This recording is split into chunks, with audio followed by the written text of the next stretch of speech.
Armie Hammer just got real about his past relationship with sex, and let's just say, things got deep, wild, and a little uncomfortable. The disgraced actor, who's been pretty much persona non grata in Hollywood ever since those shocking cannibalism and abuse allegations surfaced, opened up on the Your Mom's House podcast. And wow, did he not hold back. Hammer, 38, admitted that sex gave him something much deeper than physical pleasure. It gave him power and validation. People were my bags of dope with skin on it, he said, not sugarcoating anything.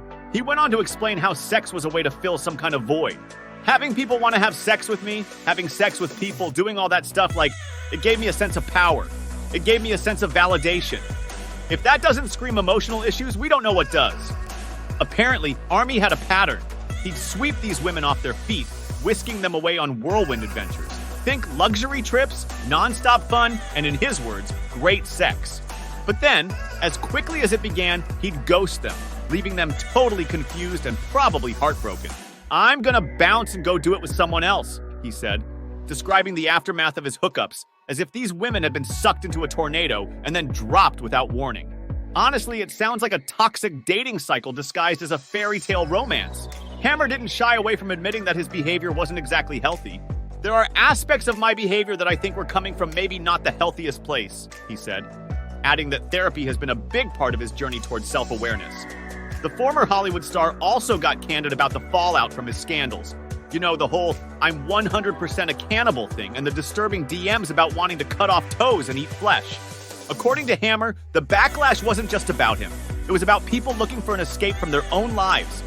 People were just deeply unhappy with their own lives. And then this salacious story comes around where this actor wants to murder and eat people, he explained. He added that it became easier for people to focus on his scandal than deal with their personal problems. That's one way to look at it, we guess. And about those wild sexual fantasies? Hammer addressed his well-documented kink for tying partners up, calling it an expression of his sexuality. "I like the idea that you are so completely mine," he said. "I can do whatever I want, and you love it because you know you're mine." Okay. He also talked about his possession fantasies and how those intense desires may have been a reflection of something deeper. "I had to sort of comb through all of that and figure out what's coming from the right place, what's coming from a trauma place," he said. But things got even more jaw-dropping when Hammer recalled a previous interview with Piers Morgan. When Piers flat out asked him if he was a cannibal, Hammer's response was as bizarre as you'd expect. "You know what you have to do to be a cannibal?" he said, dodging the question at first. Piers pressed further, reminding Hammer of that infamous DM where he allegedly said, "I'm 100% a cannibal." Hammer denied ever eating human flesh, thankfully, but didn't deny the fantasy element, claiming it was all part of a very sexually charged relationship. One of the most shocking admissions came when Hammer confirmed he once carved a letter into a woman's pelvis using a knife. He explained that he used the tip of a small knife to trace a letter into her skin, but insisted there wasn't even any blood involved. If that's supposed to make the story sound better, it definitely doesn't.